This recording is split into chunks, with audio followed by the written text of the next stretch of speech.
The drug dealer, the ducking and diving political leader, the wife beater, the chronically crabby boss, the hotshot junior executive, the unfaithful husband, the company yes man, the indifferent graduate school advisor, the holier-than-thou minister, the gang member, the father who can never find the time to attend his daughter's school programs, the coach who ridicules his star athletes, the therapist who unconsciously attacks his clients' shining and seeks a kind of grey normalcy for them, the yuppie. All these men have something in common. These are all boys pretending to be men. They got that way honestly because nobody showed them what a mature man is like. Their kind of manhood is a pretense to manhood that goes largely undetected as such by most of us. We are continuously mistaking this man's controlling, threatening and hostile behaviors for strength. In reality, he is showing an underlying extreme vulnerability and weakness, the vulnerability of the wounded boy.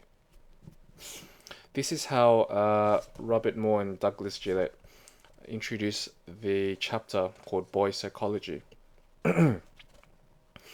And for myself personally, I found this the most confronting book of them all. Exactly for this reason, this first paragraph that I just read. For this video, I'll make it very short, and I'd like for you to watch this video and take time and really challenge yourself. Note how it's mentioned we are mistaking these controlling, threatening, hostile behaviors, etc., etc. We mistake it as manhood when it is really just a pretense of manhood. There is no real depth to it. There is no integrity. And that is because we don't really understand what it is specifically, and so we have to make it up. And because we don't know really what it is as a community, as a species, as a society, we don't. What we think it is, it's almost an ego game that we play with ourselves. So my challenge to you, take a few days to do this, is to really look at yourself. And the challenge is not to actually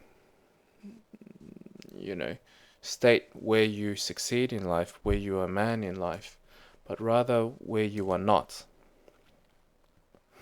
Always understand that there is a lot of work that each and every one of us has to do.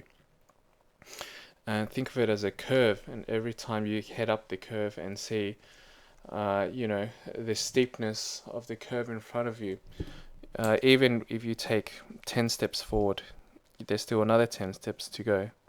And if you take 100 steps forward, then you look at your pathway and see that you're only halfway finished.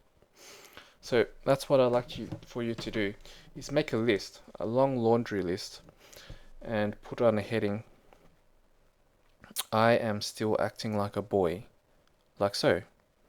I fail as a man, like so. I have this much to accomplish as a man, like so.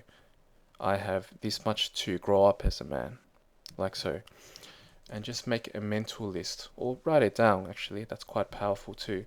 But have a very clear image inside your own mind where you need to do work. And that is, I think, the single most important part of this work is understanding that each and every one of us, including yourself, has work to do. I'm going to keep this video short, largely because I'm fighting a really bad cold for the last week or two, and I don't want to be coughing and sneezing if I, just keep talking into the mic. So as soon as I get over it, we'll get into the chapter proper. But I wanted to leave you with this gift to get yourselves ready for the next videos. Okay, take care.